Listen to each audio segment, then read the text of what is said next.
You ready? I've been ready. What are we waiting for? That boy is mine. Let's face it, there's a lot of trash talk in basketball, but the great teams let their performance do the talking. Like Ford F-150 with Pro Power on board, a class-exclusive industry-first feature that turns your truck into a mobile generator and leaves the competition speechless. Ford F-150, official truck of the Grizzlies. Greatness starts here at your Mid-South Ford dealer. Class is full-size pickups under 8,500 pounds, GVWR.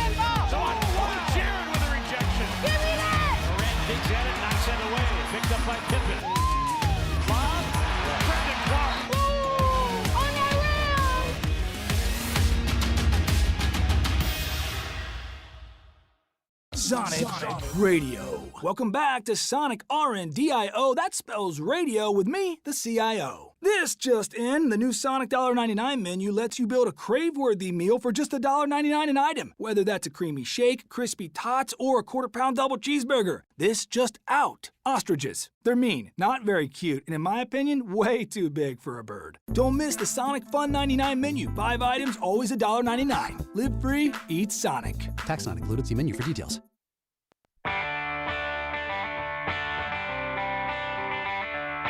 Live from the Built Ford Tough studio at FedEx Forum, it's the Gary Parrish Show, presented by Ortho South, on YouTube at Grind City Media and the official Grind City Media app. Now, here's your host, Gary Parrish.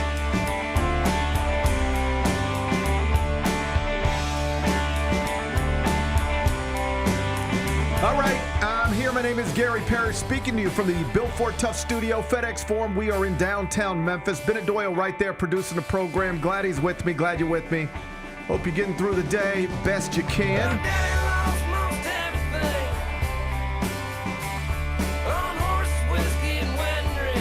And I hope you didn't expect to see ESPN's list of the top 100 players in the NBA headlined by Americans, because it isn't. Top 10 unveiled today. 0 Americans in the top 5. Big Bet Bennett, have we lost our grasp on Dr. Naismith's game? That's a question I'm going to ask you here in a second. First, though, quickly, let me set today's schedule for you. In the next segment, about 20 minutes, Mike Wallace is going to join me. He, of course, senior editor, Grind City Media. I'll talk all things Grizzlies and NBA with him. Mike Wallace will be here in the next segment. Finish talking to him, take a break, come back, do 5 more things you need to know. At which one we're going to discuss 5 previously undiscussed stories. Among them, Trinidad Chambliss going to start at quarterback for Ole Miss for the 3rd straight week on Saturday when the Rebels host LSU down at Vaught-Hemingway Stadium. Austin Simmons, according to ESPN's Pete Thamel, is expected to be available, but will technically be QB2. Interesting situation. We'll discuss it in about 40 minutes. Wagner has suspended its men's basketball coach after allegations of abuse directed at players. I'll tell you what some of the players said he did and said. We'll do that a little later on in the show. Monopoly, the Memphis edition, officially unveiled at the University of Memphis yesterday. I'm going to ask Bennett a very important question about that. We'll do it in just a bit. Yankee star Aaron Judge blasted his 50th homer last night. That's 4 50 home run seasons in his career. Now for the 2-time AL MVP. Only 3 other players in the history of Major League Baseball have ever done that. I'll give you the names. We'll do that in the 3rd segment. And the Guardians, they won again last night and officially entered the record books. I'll tell you how and why. We'll do that during a segment we call 5 more things you need to know. Then we'll eventually do GP's carry out and we'll call it a day. So that's the rundown. We got a lot to get to. But I did want to start in the NBA because ESPN put the final touches this morning on their list of the top 100 players in the association. As you likely know, the Grizz have 3 players on the list. Number 31, Jaren Jackson Jr., number 33, John Morant, and number 88, Zach Edey. We knew that yesterday. Today, ESPN, they unveiled the top 10. From top to bottom, the list looks like this. Nikola Jokic at number 1. Followed by number 2, Shai Gilgeous-Alexander. Number 3, Luka Doncic. Number 4, Giannis Antetokounmpo. Number 5, Victor Wembanyama. Number 6, Anthony Edwards. There's your first American. Number 7, Steph Curry. Number 8, LeBron James. Number 9, Kevin Durant. And number 10, New York Knicks point guard, Jalen Brunson. So the reigning MVP, the scoring champ, and finals MVP, Shai Gilgeous-Alexander, is number 2 on the list behind 3-time MVP Nikola Jokic. You okay with that, or is that disrespectful to the Oklahoma City Star? I think I'm fine with it. I think I'm fine with it, too. Yeah, I think I'm fine with it. The truth is, Shai Gilgeous-Alexander is the reigning MVP, the reigning scoring champ, and the star of the reigning champs. But most people don't believe he's the best player in the world. Most people do believe the best player in the world is Nikola Jokic, who should maybe have like 5 MVPs right now. He has 3. Yeah, I mean, I think if you and I know completely different positions and everything, but I think if you switch them out and put Jokic on that team and Shai on the Nuggets team, Jokic probably winning a title with the Thunder. The Thunder probably win a title, same as they just did, and Denver does not. Right. Denver probably not as good with Shai. You just switch them out, and Denver gets worse, and Oklahoma City stays similar. I think so. Yeah. I think so. And again, I know different positions, but yeah, I'm good with it. According to ESPN, none of the top 5 players in the world right now are Americans. Nikola Jokic, of course, is from Serbia. Shai Gilgeous-Alexander, he's our buddy from up north. He's from Canada. Luka Doncic, Slovenia. Giannis Antetokounmpo, Greek freak. That means he's from Greece. Victor Wembanyama is from France. That makes Anthony Edwards the highest rated American player according to ESPN. Do you believe Anthony Edwards is the NBA's best American player? I mean, I think is Anthony Edwards better than Steph Curry right now? I Just think for this year? I think yes. I mean, I think youth is factored into this, and what the list is designed to just be this season. Yeah. That's why LeBron James is still in the top 10. If you were drafting on future seasons, you might not have LeBron in the top 10 because he might only have 1 year left to play basketball. Yeah. Up to him. But there's some indications that this might be his last go around. So if you were thinking into the future, you wouldn't have LeBron in the top 10. This is for this season. Would you rather have Steph Curry or Anthony Edwards for this upcoming season? Steph Curry. I think I would rather have Steph Curry too. Steph Curry. I think I would rather have Steph Curry too. That's tough. I think that's right a really now, tough one. We are nitpicking. Steph also plays point guard, and so it's like he can run the show. We're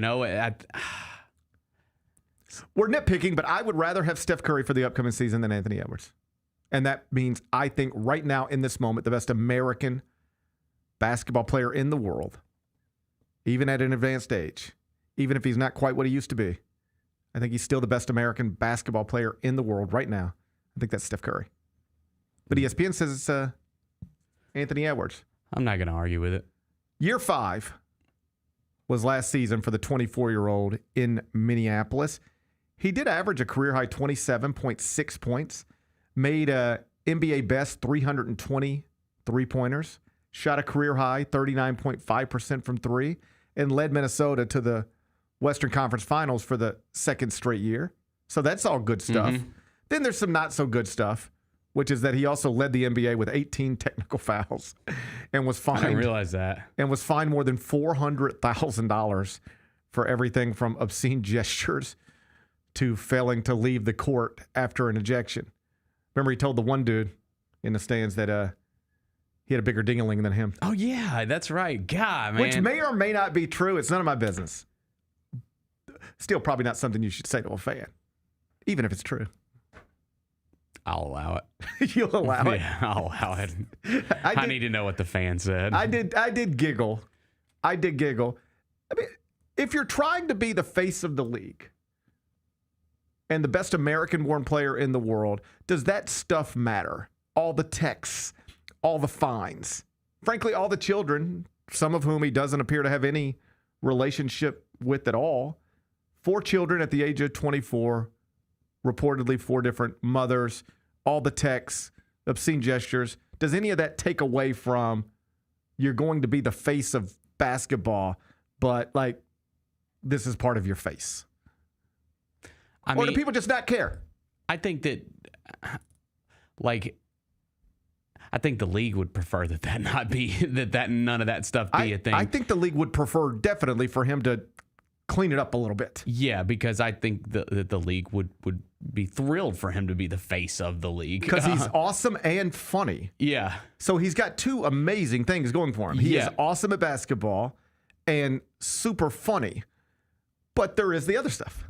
Yeah. Now, but again, like, you can't argue with he is a winning player. I mean, he got his team to the Western Conference Finals back-to-back seasons. Yes. You can't argue with what he's done. He has, at the age of 24, taken his franchise to the Western Conference Finals more times than this entire franchise has ever been. Yeah. Yeah. No, he's the real deal. Yep. If you are really trying to get in like, let's just fast forward 3 years.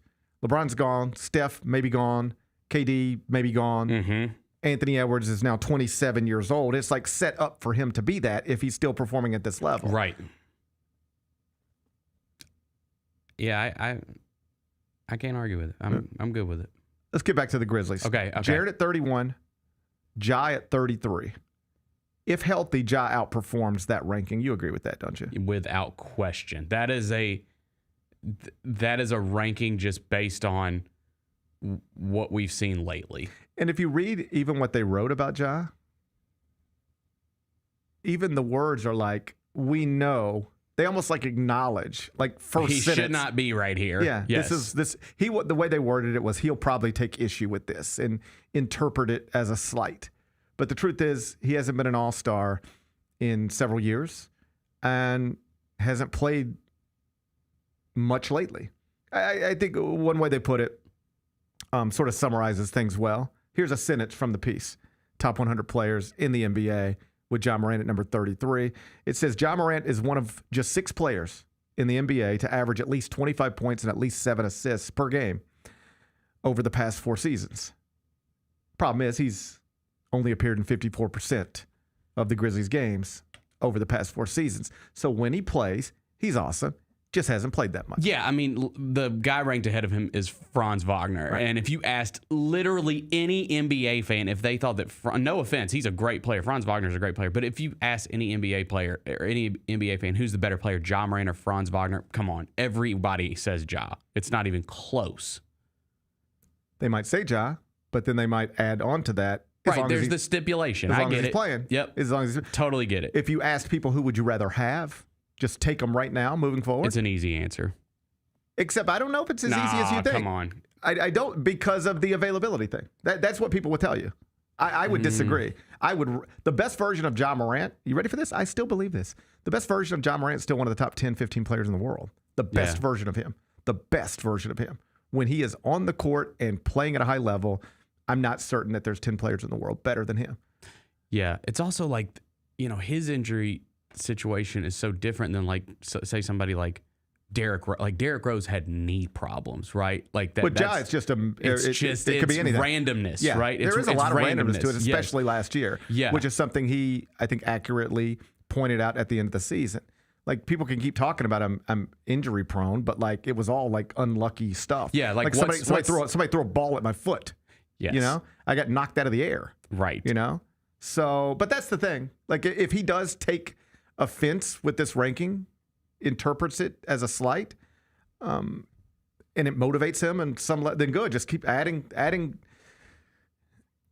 things to the list of things that he can draw from. But it just is a reminder that this is a huge season for him.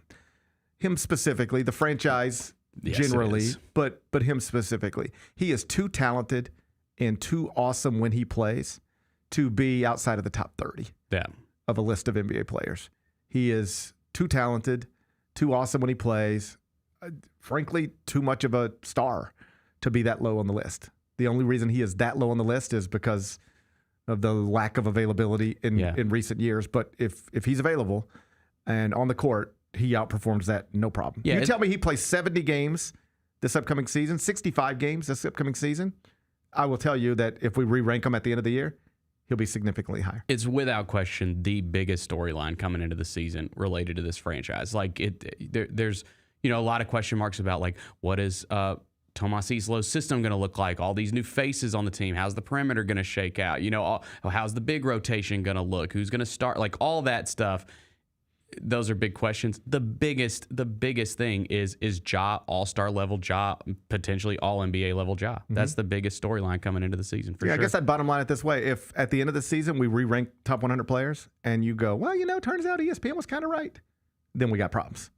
If neither Ja nor Jaren is a top 30 player in the world, then you got problems. Because again, I don't think with Ja, I don't think that he will not be a top. If he plays all the games, he's gonna be a top 30 player in the world. I agree. Without question. I agree. But yes. if we look up and you really have two max players, neither of whom is considered a top 30 player in the world, that's not where you want to be. Right. You don't want two max players, neither of whom are considered a top 30 player in the world. But relative to this list that ESPN just published, that's where we're at right now. I disagree with the list.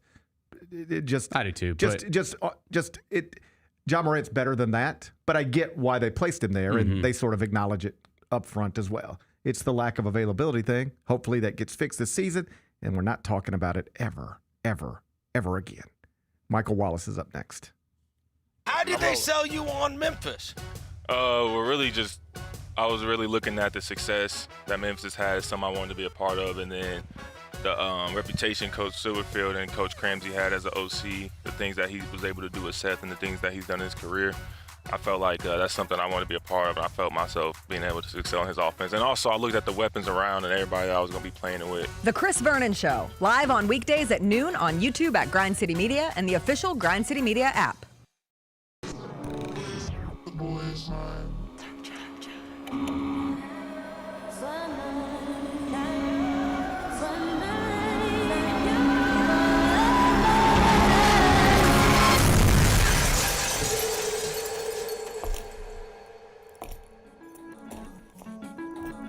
You ready?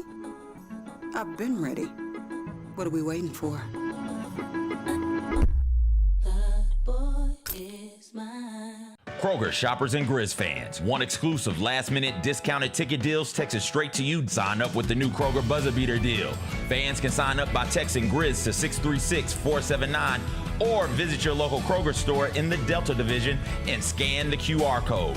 By signing up, you agree to receive recurring automated promotional and personalized marketing text messages from the Memphis Grizzlies. Consent is not a condition of any purchase. Message frequency varies. Message and data rates may apply. Let's go, Grizz! Let's go! Oh, John Moran just broke the rim with that finish. Defense, take that ball! Defense, take that ball! Jared with a rejection. Give me that! Moran digs at it, knocks it away. Picked up by Pippen. Bob, Brandon Clark. Ooh, on that rim!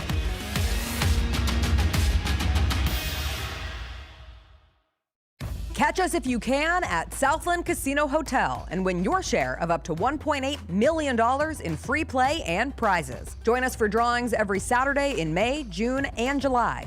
Each month, over 900 winners will take home free play or drive off in a new car or motorcycle. Be there for all 6 grand finale drawings and try to catch us if you can, only at Southland Casino Hotel. Must be 21 up. Play responsibly. For help quitting, call 800-522-4700.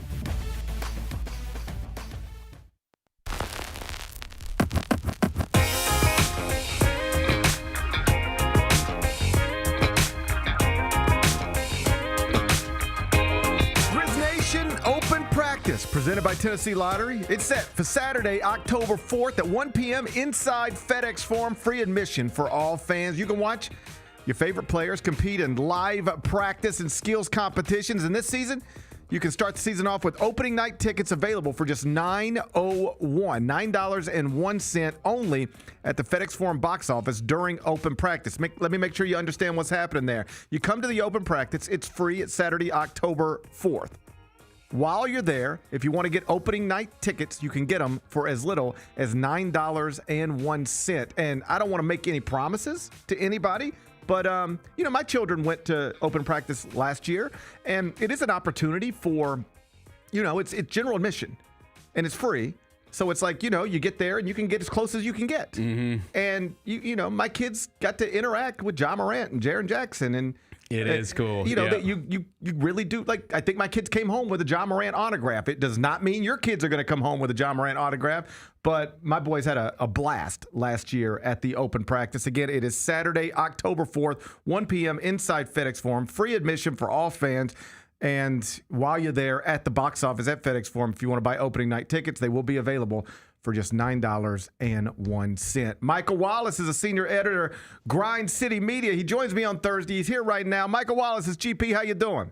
Hey, man, I'm doing great, man. Let me make sure I got this straight. So Gary Parrish is guaranteeing that if you bring your child to the open practice, you will get John Morant's autograph. That's a hell of a deal. John Morant will put his arm around your child and take selfies with them all day long until everybody is gone. No, there's no promises, anything. I'm just saying that if you are somebody who, loves the Grizzlies, but maybe isn't in a position to get down close to the court during games because that can get expensive, this is an opportunity for you to walk into the building free of charge. And, depending on what time you get there, you can get as close as you want to get. And sometimes some cool experiences come out of that. That's a fair way to put it, right?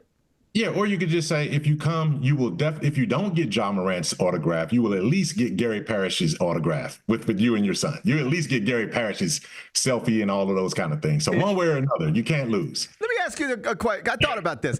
Are autographs still a thing that matters, given that we are all carrying around phones with us at all times? I think if I were a child, I'd rather have a selfie with my favorite player than an autograph of a favorite player. Have selfies replaced autographs as the thing you try to get when you go to places like this?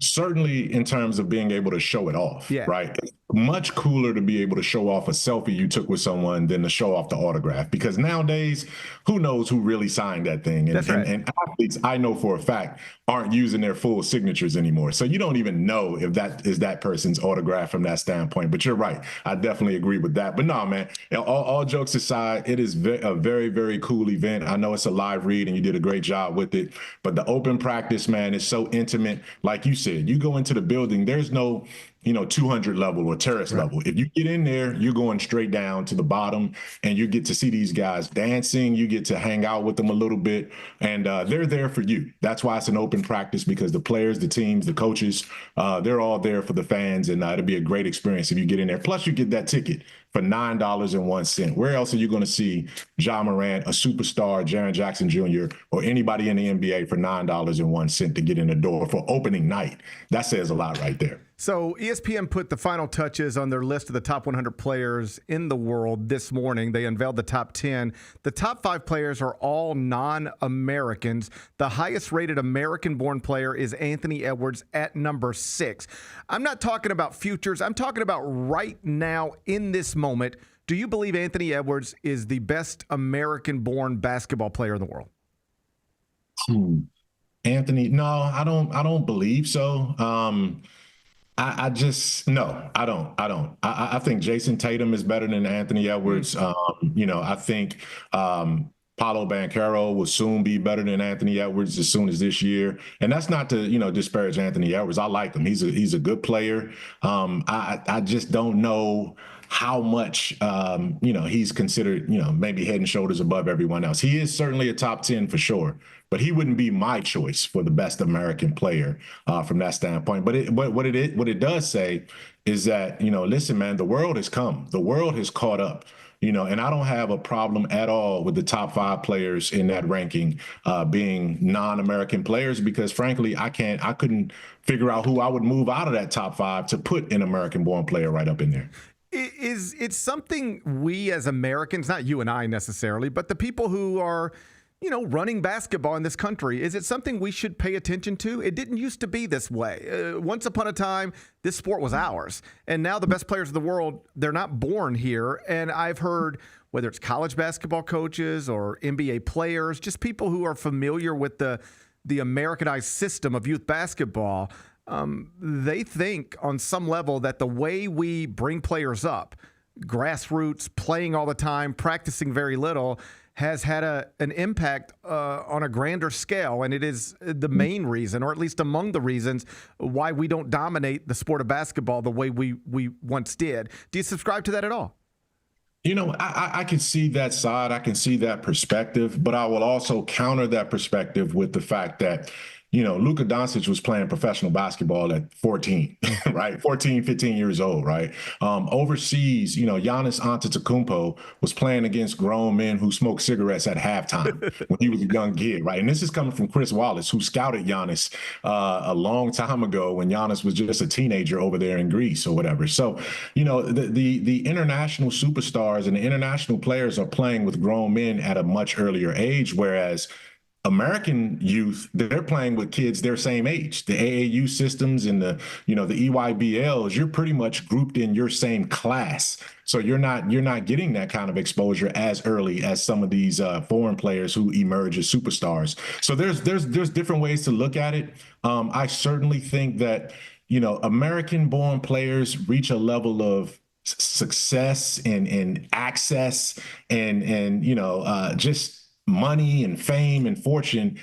If you're famous and rich at 17 years old and you're already taking those selfies with Ja Morant and you're hanging out with Kevin Durant and all these guys at that age, are you motivated to be the best in the world? Because you already feel like you're there. And it sometimes compromises your habits to work to become great. Whereas I think the foreign-born players, they're not giving all of that to that degree. They still have to come here as a destination to really get to the very top of their game. And by the time they get here, they're very, very, very much ready to be superstars. There were 3 Grizzlies on the list of top 100 players in the NBA. Zach Edey was in the 80s.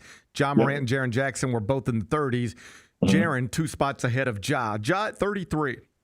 Even ESPN acknowledges, sort of as they're writing the capsule, we realize this is low, but the guy hasn't played that much lately and hadn't been an all-star in several years. Is that a fair ranking for Ja, given everything that should be taken into account? And I think you would agree with this. If he plays consistently, he outperforms that ranking. No question about it. So if Ja Morant needed any more motivation, which I don't think he does, I think he's motivated by himself now. But that certainly is being 33rd when clearly you're a top 10 player, top 10 talent in this league. I mean, that's, some of the guys that were listed ahead of him, is just downright, almost borderline embarrassing. But it's more of a referendum on Ja's availability. If you're not there, and this is graded out as how much of a performance you're providing over the course of an 82-game season and into the playoffs, where those are 2 areas where you haven't checked off boxes much during your career. So it's a wake-up call, but it's also a shot that, look, I think Ja's going to have his healthiest season, his most productive season of his career this year. And that list next year will look a lot different where he ranks than it does this year. So we got Media Day coming up on Monday, so we'll be talking to players. We'll have some fun conversations over at the practice facility. I think, obviously, just Ja Morant and everything that falls under that umbrella is probably the biggest storyline heading into the season. Can that young star get this franchise back to a place where everybody thought it was headed just a few years ago? Outside of that, what are we going to be talking about on Monday? What's the other big storylines heading into this season? We got a new coach. We got an injured center. What's at the top of your mind? Top of my mind is how long Zach Edey will be sidelined and how much does his absence impact what you're able to do as a team in terms of getting Ja Morant to his peak. Jaren Jackson Jr., I think he'll be back sooner than later. He even alluded to the fact that people are going to be surprised or happy about his availability. I don't think you push him through preseason at all coming off of that surgery with a foot or anything lower extremity for a big man. You got to be super careful. But to that end, when is Zach Edey going to be available so you can be complete and get the complete picture? Because what we did see from Tuomas Isolo last year was that his system was going to be predicated heavily on Ja Morant and Zach Edey pick and rolls, creating space, creating opposite side of the court, weak side of the court actions and off-ball movements and all of those kind of things. And if you're missing your 7'4" anchor that can do that, as well as just about anybody in the game so far, and he's only 1 season in, that's my biggest question. How soon can he be back? And while he's out, what are your plans to adjust from there? We assume he's out on opening night. I guess we'll get confirmation of that at some point. But in his absence, who do you expect to start at the 5? Is that Jock Landale's job? I think you know what? I think honestly, there's so many different ways that you can go with that, and you add in the European influence that Isalo is bringing to the game. I wouldn't rule out Brandon Clark and Jaren Jackson Jr. in terms of starting from the regular season opener. If Jaren is certainly available, I think Jaren and Brandon can do it. From that standpoint, I think you almost have to. One thing that did not get fixed or addressed or committed to for 7 years now is the Ja Morant, Jaren Jackson Jr. pick and roll system. Jaren just hasn't been, it hasn't been something that he's unlocked or has been asked or forced to unlock. I think with Edie out, you can bring that to the forefront now. So Isalo has a lot of different, options that he can go to, but I certainly think Landale on the backside, but Brandon Clark can do it, and then we'll see where it goes from there. Elsewhere in the NBA, Zion Williamson, Pelican star, met with the media earlier this week, looked slimmer, said he's slimmer, said he feels better, and in fact said he feels as good as he's ever felt since leaving Duke, where he was the one-and-done National Player of the Year. Are you buying it, or is it like, shut up, we've heard this before, let's wait and see it on the court? Well, he looked great coming into last season, or was it the season before? I can't remember which one it was, but there were like some really, really felt photos and selfies of Zion. What I heard differently this year was just the accountability level, right? And Joe, I got to credit Joe Dumars, man, for coming in there. Yes, excuse me. He got ridiculed for the trade that he made on draft night. It still doesn't make a lot of sense why he made that trade to get that second lottery pick and give up something. But the fact of the matter is he came into the door saying Zion Williamson needs to understand the difference between having talent and being great, right? You can have great talent and not be a great player. Having great talent, being great comes with obligations and accountability and responsibilities. And he put that out there. And then when you heard Zion talk, he spoke as if he just walked out of that meeting with Joe Dumars. And he said, listen, man, I had to do different things with my diet, with my decisions. It feels good to feel good. And when he said that, that resonated. And I want that young man to be healthy because he certainly is a phenomenal, generational talent. And everything that he said and was said about him could be mirrored to what Ja Morant has gone through as well, too. Those two guys played together in AAU circuit. They both come from South Carolina. They were 1 and 2 in the same draft. I want to see both of those young men in this Southwest Division step through and prove some of the doubters wrong in terms of what they've been through so far in their careers. Probably the biggest headline in the NBA this week, Fred VanVleet, Houston Rockets point guard, torn ACL, possibly to miss the season. How big of a deal is that for the Rockets? Big time blow because he organizes that team. They got a lot of different wings and they're interchangeable. They got depth up front. They have everything that they need except for point guard depth and experience, proven point guard depth. It's going to be up to, the younger Holiday to show that he can step in and finally do it after being a first round pick several years ago. It's going to be up to Reed Shepherd to prove that he's capable of living up to that third overall pick from the draft 2 years ago. They get younger and a little bit far less experience at a critical key position right off the bat. That's going to be difficult because they're a championship or bust team right now after trading for Kevin Durant and going all in from that standpoint. So I think they can make some things happen. They can tread water, but missing VanVleet, a championship point guard who organizes you, and you've already seen that your production dropped off when he was injured for stretches the last 2 seasons or the last season. You got to figure out how to get that right. And now the onus is on those young guys to step up and do it. Last thing before I get you out of here, I saw an interesting interview with Michael Porter Jr., who is always giving interesting interviews. I don't know that I agree with everything he says, but he says a lot of stuff. And one of the things he said in this interview was he might retire soon, that he doesn't know that he'll even be playing basketball when he's 30 years old. He's 27 right now. And the point he more or less made was, I have made and am making a lot of money, but I've also had 3 back surgeries. And it's not that I can't play, but you guys have no idea what I have to do every day just to get ready to play basketball. And at some point, I'm going to reach the point where I don't think this is a good way to spend my life anymore. When you hear those comments, what do you make of that? It takes me back to sitting with him in the pre-draft combine, back when he was in that 2018 draft. And I remember like that was Jaren's draft, right? But I remember all of the hype and the hoopla was about Michael Porter Jr. and where he would go and where he would fall because of the back issues. He had those things coming out of Missouri, right? And I remember him saying, I sat right across from him in a scrum, and he was saying, I should be the number 1 pick in this draft. I am the very best player in this draft, no question about it. But because of my medical history, I have to prove a little bit more than that. And I remember him saying that with so much confidence. And he said at that time, you're going to look up in 5 years and I'm going to accomplish more than any other player that came out of this draft.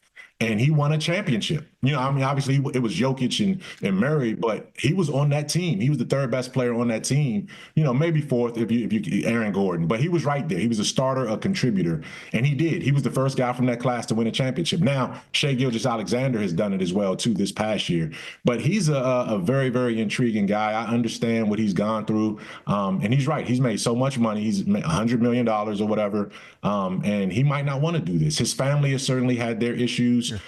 In controversy with basketball, and he might want to just, do what he needs to do and then walk away. It doesn't surprise me. He's a very cerebral guy. I hope he still has more basketball in him, though, but he's been cast to no man's land over there in Brooklyn. That is Michael Wallace, Grind City Media. Make sure you're reading him, grindcitymedia.com. Follow him on the X, @MyMikeCheck. That's @MyMikeCheck. You're the best, buddy. Appreciate your time. I'll see you Monday morning.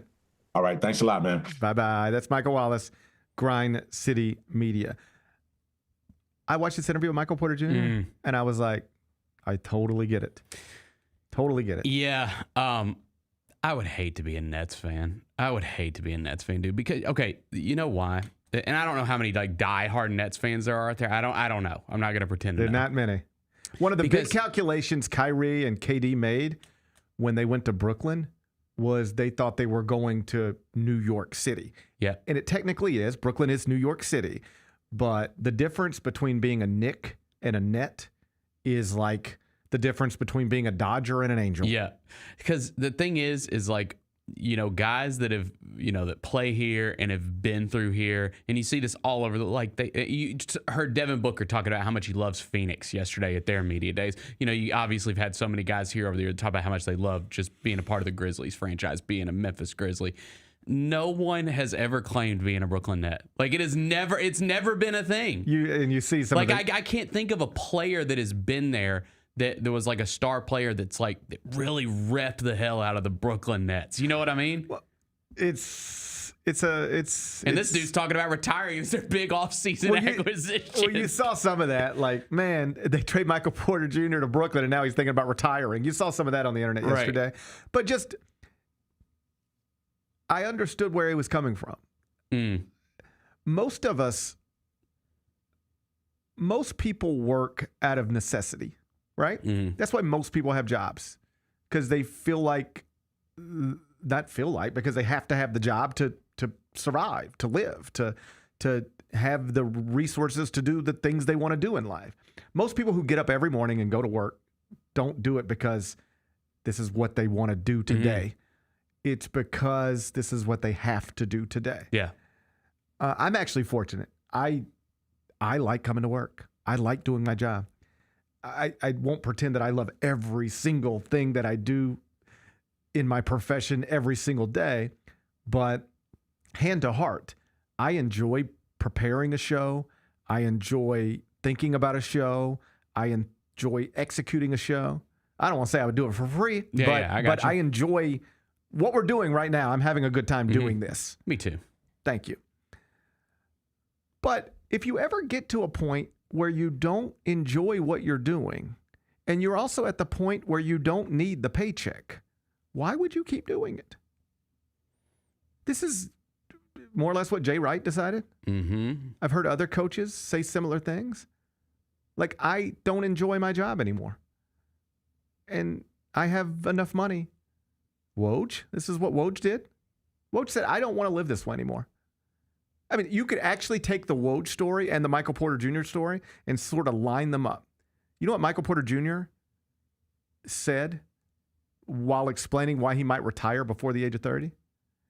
I don't enjoy doing all the stuff I have to do to be a basketball player anymore. Yeah, to get to the actual game. It's a long process every day after 3 back surgeries just to get to a point to where I can play basketball. I don't like doing this every day. Like there's 24 hours in a day, only so many days in your life. I don't want to spend them like this anymore. That's what Woj decided. I don't like doing what I have to do every day to be an NBA insider to this degree anymore. Scheduling flights either super early in the morning or super late at night so that you can decrease the likelihood of something breaking while you're in the air. Taking a shower with your phone. Taking every phone call that comes, no matter what you're doing at the time, because it could be the breaking news you got to get. There ain't no send a voicemail, I'm at dinner with my wife. Send a voicemail, I'm in the middle of a movie. Send a voicemail, I'm with my kids. You got to take every phone call. To be what he was, that's what it requires. I don't want to do it anymore. And I've got enough money, so I'm not going to do it anymore. That's what Woj decided. That's what Jay Wright decided. And Michael Porter Jr. is sort of saying something very similar. Yeah. I had a coach put it to me this way. He said, I don't know what the worst job in the world is, but when you were a kid, you might have had a mom or a dad or a grandma or grandpa who would say something like, you better study, you better do well in school, you're going to be out there digging ditches. Now, all due respect to people who actually dig ditches, it's like, but like that was the job people held up of like, if you don't do this, you might end up digging ditches, right? Imagine if you got paid $5 million a year to dig ditches. There'd be a lot of ditch diggers out there, wouldn't there? All right? And you did it for a year, and you did it for another year, and you did it for another year. And let's say now you've done it for 10 years. You make $5 million each year. So you can do the math on that. Now you got this big stack of money. Would you want to get up tomorrow and go dig ditches again? If you don't need the money that comes with it anymore? Would you just say, no, that's not the way I'm going to spend my time. I don't need that money anymore. That's the way some coaches have started to feel about their profession at the collegiate level. I got the money. I don't like the job anymore. I know it's basketball coaching, not ditch digging, but if you'll accept the analogy, it is something that I don't want to do when I wake up. And Michael Porter Jr. is like, right now, I'm putting numbers on it. This isn't his numbers, but like it takes me 5 hours in a training room just getting prepared to go play a basketball game. And at some point, I'm not going to want to do this anymore. It's just not a fun way to spend my days. He's on like a $180 million contract right now. He's got 2 years left on it, this upcoming season and the one following. And at the end of that, he seemed to suggest that really might be it. I might just say I've made roughly $200 million. I'm still a young man, and I have other interests outside of basketball. If I were completely healthy and I could just show up at the arena at 4:45, change into some stuff, stretch a little bit, and go play basketball, like most basketball players can, that'd be awesome. I'd love to do that. But given what I have to do to get ready after 3 back surgeries, to get ready to play a basketball game, it's not fun. I don't like doing it anymore. I don't think I'll do it much longer. He doesn't always say things that Michael Porter Jr. that I agree with, but I think he got this one. This sounds sensible to me. I wish him luck. We come back. Do we have a quarterback controversy down at Ole Miss? Sounds like it. It sounds like we might. I'll run some numbers by you next. Gary Parrish Show, presented by Ortho South. Who do you go to learn still? Like, who are you looking to for inspiration? A couple years ago, I went and visited, even though he's younger than me, but we've got great admiration for one another. Went and visited Dan Lanning out at Oregon, right? A young head coach who's had some success. Mike Norvell may not have had the season he wanted in the past. We can still get on the phone and talk about things, right? Tune in to the Jessica Benson Show with CJ Hurt, live every weekday at 8 a.m. on YouTube at Grind City Media and the official Grind City Media app.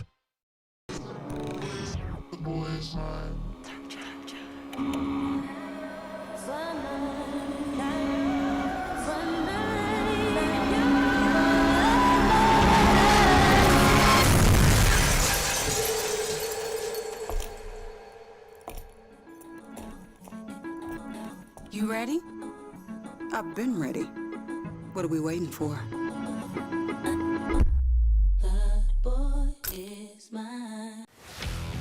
Let's face it, there's a lot of trash talk in basketball, but the great teams let their performance do the talking. Like Ford F-150 with Pro Power on board, a class-exclusive industry-first feature that turns your truck into a mobile generator and leaves the competition speechless. Ford F-150, official truck of the Grizzlies. Greatness starts here at your Mid-South Ford dealer. Class is full-size pickups under 8,500 pounds, GVWR.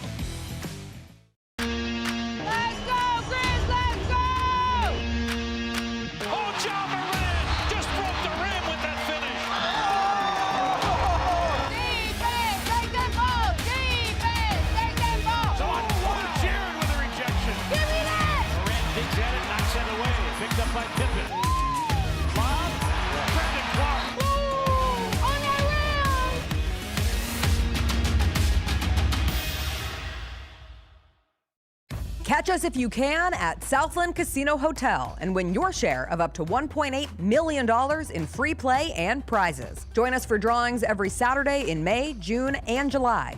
Each month, over 900 winners will take home free play or drive off in a new car or motorcycle. Be there for all 6 grand finale drawings and try to catch us if you can, only at Southland Casino Hotel. Must be 21 up. Play responsibly. For help quitting, call 800-522-4700.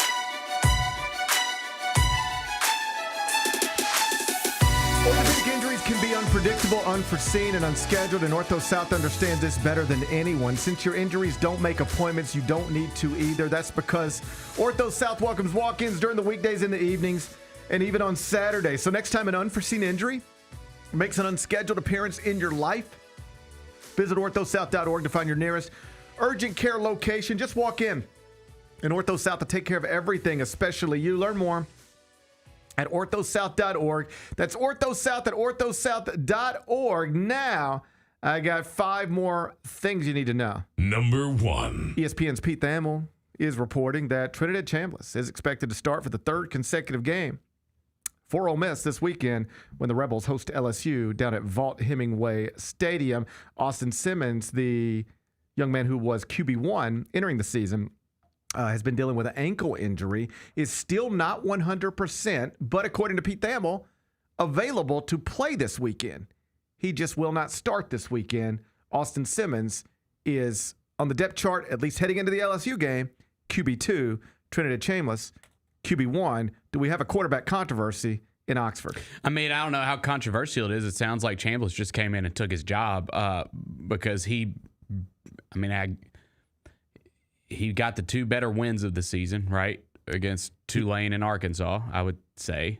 He's statistically been the better quarterback. Yeah, and I mean, he's thrown for over 300 yards passing doing it. He's not turning the ball over. He can run the ball a little bit. Like, I think he just is better. And it's just unfortunate for Austin, right? Like, he got the opportunity and just showed he was the better quarterback. It's a Wally Pipp situation. Yeah. Possibly. Austin Simmons was the heralded, like, Heisman hopeful quarterback heading into the season. We talked about him during the offseason. He's got a unique and interesting story. And then ankle injury, got to get him off the field. Chambliss comes in and has been, I don't want to say spectacular because I haven't put my eyes on every snap, but has been very, very good and undeniably better than Austin Simmons, just based off nothing but play this season. With Austin Simmons, 4 touchdowns, 4 interceptions. Trinidad Chambliss, 4 touchdowns, 0 interceptions. Here's the interesting thing. This is where this is headed. Clarion Ledger, headline today. Huge game. Ole Miss LSU this weekend. Here's the headline.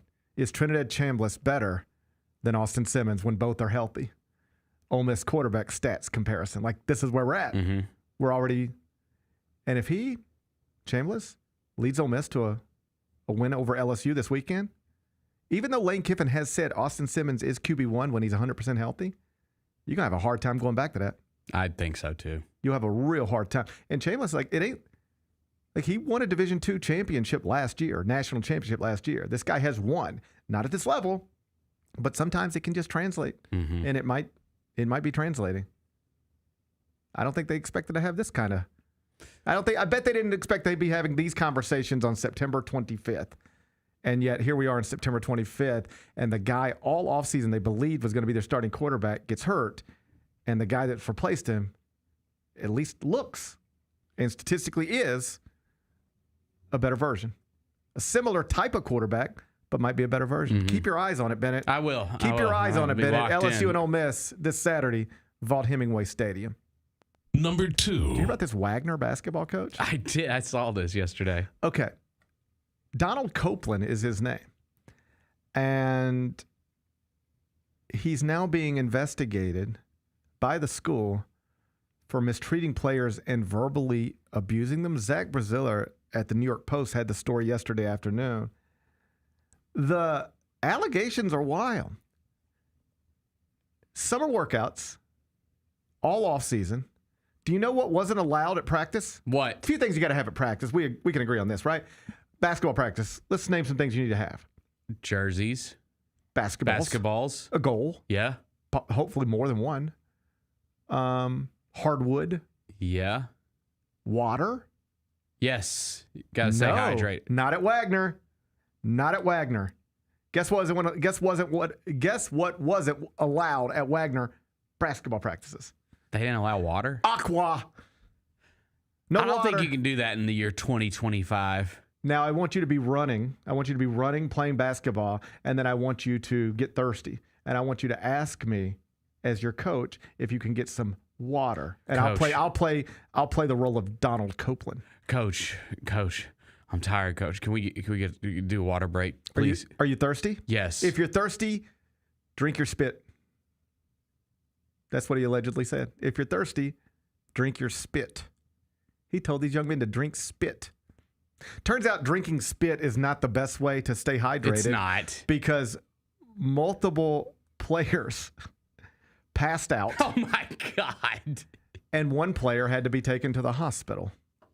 He literally ran these players to a place, allegedly, where they passed out due to dehydration, and one player had to be hospitalized. I know that this was probably a thing with Bear Bryant and other coaches once upon a time. Oh, dude, when I was a kid, you can't do this anymore. Yeah, it's funny. Like, I even remember as a kid, like when the news stories started really popping up about like people passing out and stuff like that, and you have to I want to say that like Memphis City Schools implemented like a mandatory water breaks at all practices, like especially during the summer or during the hot times, right? Like, and it was like every 30 minutes or something like that. Yeah. So my little guy is playing like youth football right now. Yeah. And I'm not exactly sure of the system, but I think I've noticed this. During the games, when you're out there like on a Saturday morning and you've got multiple games going on, you have the horns for the end of the quarter and that kind of stuff. Mm-hmm. But there also appears to be a horn that just goes off every so often. And it's just like a mandatory water break for all the players. It's like I hear some sound and I look up and it's like there's no stoppage in the game. This isn't like the end of the first quarter or the end of the third quarter. It's just like it feels like there's a mandatory water break for the football players. Like this is the way you have to do it now. Because first off, just safety, but secondly, lawsuits. I mean, you get sued like crazy. Like this guy will never coach again. Because doesn't seem like it. Because he told people to swallow their spit. Like, imagine throwing your career away because you're trying to be a tough guy with 19-year-olds. It's just, I've seen it evolve since I entered this profession. I've been in a lot of basketball practices. And the way I've seen some men run them simply could not happen today.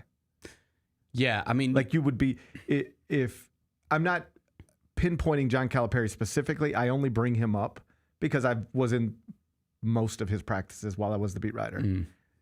If you had like audio and video from some of those practices in the early 2000s and you put them on the internet today, it'd be not great. Yeah. And like, I'm telling you, I've been in practices with there was one coach one time, this was more recently, and it was like an old school coach who I'm friendly with. And I was in the practice, and then we went to dinner that night and we were just talking. And I said, hey, like, real quick, none of my business, I don't guess. But it's like this. Let's just call it like 2019 or something. It's like, you realize everybody in your practice facility has one of these, and they all have recording devices on them. He's like, yeah, of course. If anybody recorded the things that you said today in practice, you would be fired. Mm-hmm. You would be fired. I don't care. It doesn't offend me, but somebody would try to get you fired over the things you said today in practice. You can't be like this anymore, because all it takes is one person who gets sideways with you, records you, throws it on Twitter, and you're done. Yeah. You're done. You got to be you just can't coach the way you used to coach. And here's the other thing. I don't even think it's necessary. You don't have to demean people to coach them. I guess that's my main point here. Too often these days, there are still coaches who think that's the way to coach.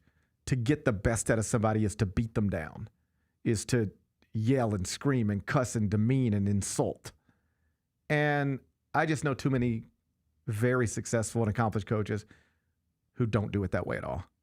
Like, it can be effective, I guess. Some of the all-time great coaches are all-time great yellers. But I don't think you have to do that. That's not the way you have to do it. It's a way you can do it. But it's also a way that can become problematic. And this is just another level altogether. No water in a basketball workout? Right. Like, what point are you even trying to prove? It's just like, what? And now you're done. Probably dreamed your whole life about becoming a Division I head coach. Mm-hmm. You become one, and now you're probably going to lose your job because of that. Because you didn't want players to have water. Oh, he'll look back on it with regret. Probably so. I'm certain he will. Probably so. Number 3. Monopoly, Memphis edition, was unveiled yesterday at the University of Memphis. Are you a Monopoly fan? I am. I haven't played in years. I'm actually trying to get, because we're starting to really play, Noah's 6, we're starting to play board games and stuff a lot. And I'm like, we need to get Monopoly. We got to do Monopoly. And my wife's like, I hate Monopoly. I don't want to play that. I like Monopoly. I'm like, dude, it's a classic. You have to start there when you get into like the board game phase. Okay. I would like to have a board game phase. With your family? With anybody. I love a preferably my family. I don't know who else I'd do it with. Yeah, right. I'm sure there's clubs around town. I'm sure there's board game clubs. I enjoy board games. I love the them. idea of them. I grew up playing them. I enjoy the idea of them. Never do it.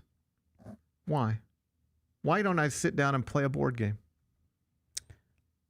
God, it's a good question, man. If you want to do it so bad, like, no one's stopping you. They're not that expensive. So I Googled, have board games gone the way of the dodo bird? Are board games, because now we have iPads and phones, do we even need board games anymore? And you know what I found? The opposite is actually true. Board games are making a comeback, and it is because of device fatigue. People want to do anything other than just look at their phone. Yes. And there's something that feels 1980s-ish, I guess. It is fun. Like, to just sit down and lay a board out and put the pieces on it and put this up for a second and just play a board game. And I'd like to do that, I think, but I don't ever do it. It is a good way to just sit around the table with the family and have some nice interaction. Everybody's looking at each other. Nobody's looking at their phones. It is. I like it. There was even like a weekend at some point this summer where we were all at the store together. Might have been that time I got trapped at Target for 4 hours. Target's got a huge selection of board games. Yeah. And I sort of had this idea like, all right, we're all here together and I don't have anything else to do. I don't want to look at soap. I don't know why you got to look at soap for 30 minutes, but I don't want to do that. So I'll just go look at the board games. And I went and looked at the board games and I was like, I'm going to buy a board game and we can all go home and like. What'd you buy? I think we bought Monopoly. Yeah, that's a go-to if you're just like starting from scratch. Yeah. And then guess what? You never played it. Never even thought about it. Do you have a favorite board game? Trivial Pursuit. Are you smart at it? Trivia. Yeah, it just depends on like the themes or whatever. You know, there's all kinds of different ones, but yeah, I like it. I like trivia. That's probably my favorite. Trivial Pursuit. Yeah. I'm just not smart enough to play it. I like trivia. Like Trivial Pursuit, Jeopardy, anything. What did I use? Anything where you ask me random questions. I'm just not that smart. I love Jeopardy too. It's the best TV game show. I would say, what are some other ones that I love? I mean, Monopoly's a classic. Did you ever play Scattergories? What? That's a pretty fun one. Scattergories was fun. God, what else? I mean, do you consider Connect 4 a board game? That's a classic. The Game of Life. You know, I have a favorite. What? What is it? I have a favorite. I like grew up playing it. Would stay up all night playing it. Loved it. Risk. Loved it. Yeah. Loved it. I never did. I just never had it. Oh, I loved Battleship. That was a good one. I never did Risk. I might have to go get that. Risk is awesome. Yeah, I just never had it, so I never played it that much. I love Risk. Yeah. I'd love to set up shop down in Australia and then just come up through the world. Yeah. Okay. Man, I played Risk. Like, that was a perfect Saturday night for me up until I found, other things to do on Saturday nights. Just get some friends and play Risk. That's all I wanted to do. That's fun, man. I want to get a Risk board. I want to play Risk. Yeah. But I don't have nobody to play with. How old do you have to be to play Risk? I think you got to be a little older than maybe my like boys Lou ain't are. playing Risk. I don't think he's going to be able to play Risk right now. I think that's going to be like we have a small selection because again Noah's 6. Most of these start at like 8. Like a lot of them are like 8 and up. Risk is 10 and up. Yeah, 10 and up. We've got a couple years. I'm going to teach my boys how to play Risk as soon as they get old enough. We like Guess Who. You know Guess Who? I'm familiar with it, but don't it's remember like the little people's faces and you flip up the tabs. Process of elimination. I know all that. Yeah. That sort of Battleship is sort of a process of elimination type of thing. That's right. Anyway, we got Memphis Monopoly now. So it's Monopoly, but it's, instead of Park Place and Boardwalk, it's got Graceland and, whatever. Well, this is their thing now. This is how they've stayed relevant over the years. Is the themed Monopoly board, so you can get them for everything. I saw one the other day, Scooby Doo. They got Harry Potter. They got they got all kinds of them. I didn't realize that we were doing this. Oh yeah, we're doing it, and I think where can I get one? You can get one at us.toptrumps.com. I'm trying to buy local, so if I can go find one in town, I'd rather do that. Okay. If anybody can drop the link on where this I can website, go. On this website, Monopoly Memphis Edition, it's available for $39.99. Free shipping. Okay. $39.99 for a board game? Is that where we're at now? I thought Monopoly was like $20. Tariffs. I thought Monopoly was like $20, bro. This is where the tariffs come in. Yeah. Now the games that I hate, like Noah, he likes some of those games that I'm just like, dude, I don't want to play this any. Like the ones that are just like that don't have any lasting legacy, but like the one where you have to put all those stupid little straws in a bowl. The Yeti in My Spaghetti, that's what it's called. I remember that. We've done that. Like all those pieces, and I hate those. I don't like those. Let's keep it simple. Let's traditional. Keep it simple. Traditional board games. Not traditional like the Wagner Coach, but traditional like board game traditional. That's exactly right. Yeah. $39.99 Monopoly Memphis Edition. It's available on the internet right now. Number 4. Yankee star Aaron Judge blasted his 50th homer last night, which gives him 4 50 home run seasons in his career. Big home run night last night. Big home run last night. Judge, big dumper. Like we're eating good this week. Big dumper got to 60. Yeah. Hit it to the second level. In Colorado. It's crazy. Cal Riley is the first non-Yankee in American League history to hit 60 home runs in a season. That's crazy. Every other one is a Yankee. So you had that big headline last night. Aaron Judge hits his 50th, 4 50 home run seasons for him. The only other players in Major League Baseball history to have at least 4 50 home run seasons: Babe Ruth, Mark McGwire, and Sammy Sosa. So it's Babe Ruth, 2 performance-enhancing drug home run hitters, and Aaron Judge. And there's never really been any hints or whispers about Aaron Judge and performance-enhancing drugs. He's just a big guy who hits home runs often and very far. He's awesome. He's an all-time great baseball player. For sure. And went into the record books once again last night. So, yes, big night in base. Like, Playoffs start next week. I don't know if the Mets are going to get in it, but they're going to be awesome. Like the Cal Raleigh story is fun. You did get help from Skeens last night. He was great. Yeah. I mean, I know y'all lost, but like you got killed. They lost too. So yeah, Reds lost and Diamondbacks also lost. So the three teams competing, Mets, Diamondbacks, Reds, for the final NL wildcard spot, they all lost last night. So no movement in the standings. My little 22-year-old got beat up pretty good. Jonah Tong. Yeah. You know, it's like... It's a lot of pressure. It's insane. It's insane that he's even in this position. Like, you know what it'd be like? I thought about this last night as of what, because he just, first off, he's 22. He looks 11. Last night was his 5th career start. And he just gets out there and he just gets in trouble immediately. And he got out of the first, but it was like, this was like his last start. He just gets in trouble. And then how do you get out of this? It's just like you're 22 years old pitching against the best hitters in the world for the first time in your life and in high stakes games. I mean, last night was the biggest game of the season. Tonight will be the next biggest game of the season. Right. Then tomorrow will be the next big. Like every game is the biggest game of the season at this point. And he's just out there, and it becomes clear so quickly he doesn't belong. He shouldn't be in this spot. You're asking him to do something he's not ready to do. It's just the whole Mets rotation fell apart, and they had to reach for something. You can't keep running out these veterans who are getting bombed. So it's like we got an up-and-comer. I don't think he's ready, but let's see. And what you're finding out is he's not. And it would be the equivalent of like, perhaps this is dramatic, but you get the point, of like going over the University of Memphis campus television station, and whoever does the news over there today, just taking them and saying, hey, tonight you're hosting CBS Evening News. All right? Give it your best shot. It'd be rough because they're not ready for that. And that's what Jonah Tong is. Yeah. He might be great someday. He is not ready to be pitching on this stage. And that was crystal clear pretty early on. But still, like, awesome night of baseball. Like, we had multiple games on, and if the Mets don't get there, it'll probably be the Reds. And if it's the Reds, you at least get Elly De La Cruz. He's a star. Cal Riley's going to be there. Aaron Judge is going to be there. Kyle Schwarber is going to be there. So, like, baseball's in a good place right now. I know it's not the NFL, and in terms of attention, not even the NBA, not nationally or internationally.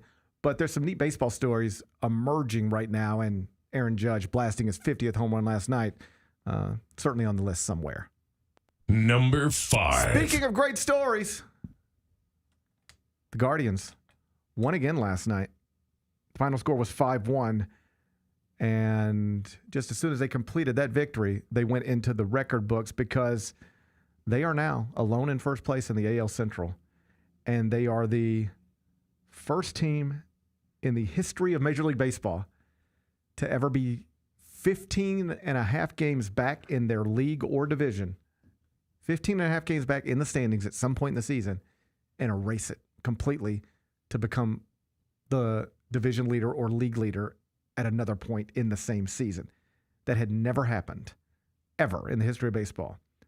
But when the Guardians won last night, beat Detroit again, they went into the record books. Cleveland's now 17-2 in their past 19 games. Detroit's 1-11 in their past 12 games. I mean, that's how this has happened. It's not enough to just do this. You got to do this while the other team does this. And so now that Cleveland's got a 1-game lead in the standings, 4 games left, they own the tiebreaker over Detroit, which essentially means they're 2 games up with if they were to win today again, then they would go 2 games up with the tiebreaker. It basically does it. So huge game today between the Tigers and Guardians, but that's a wild story. Yeah. I mean, and they've overcome, it was 15 and a half games at one point this season, 10 and a half games on September 1st. So we haven't even, it's barely been 3 weeks and they've erased a double-digit deficit in the standings. So there's another great baseball story. Congratulations to all Cleveland fans. I know the Browns don't make you smile too often, and the way the Cavs season ended last season. That was tough. But you got something special right now. The Guardians are surging alone in first, AL Central. We'll be back. GP's Carryout. Why are you dressed like that, CJ? What the hell is wrong with you? CJ, can you do some high knees? Is that a towel he has tucked in his shorts? Why are we allowing this? It's a towel. Why are we allowing this? Tune in to the Jessica Benson Show with CJ Hurt live every weekday at 8 a.m. on YouTube at Grind City Media and the official Grind City Media app.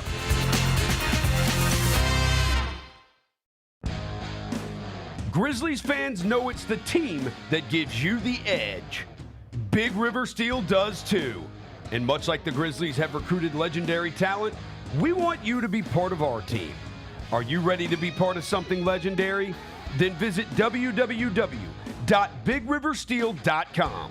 That's www.bigriversteel.com.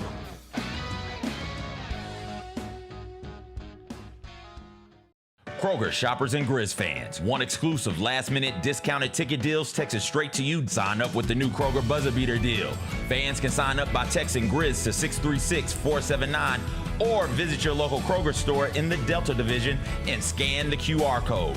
By signing up, you agree to receive recurring automated promotional and personalized marketing text messages from the Memphis Grizzlies. Consent is not a condition of any purchase. Message frequency varies. Message and data rates may apply. How did they sell you on Memphis? I was really looking at the success that Memphis had, something I wanted to be a part of, and then the reputation Coach Silverfield and Coach Cramsey had as an OC, the things that he was able to do with Seth and the things that he's done in his career. I felt like that's something I wanted to be a part of, and I felt myself being able to excel in his offense. And also, I looked at the weapons around and everybody that I was going to be playing it with. The Chris Vernon Show, live on weekdays at noon on YouTube at Grind City Media and the official Grind City Media app. Sonic Radio. Welcome back to Sonic RNDIO. That spells radio with me, the CIO. This just in, the new Sonic $1.99 menu lets you build a crave-worthy meal for just $1.99 an item. Whether that's a creamy shake, crispy tots, or a quarter-pound double cheeseburger. This just out. Ostriches. They're mean, not very cute, and in my opinion, way too big for a bird. Don't miss the Sonic Fun 99 menu. 5 items, always $1.99. Live free, eat Sonic. Tax not included. See menu for details.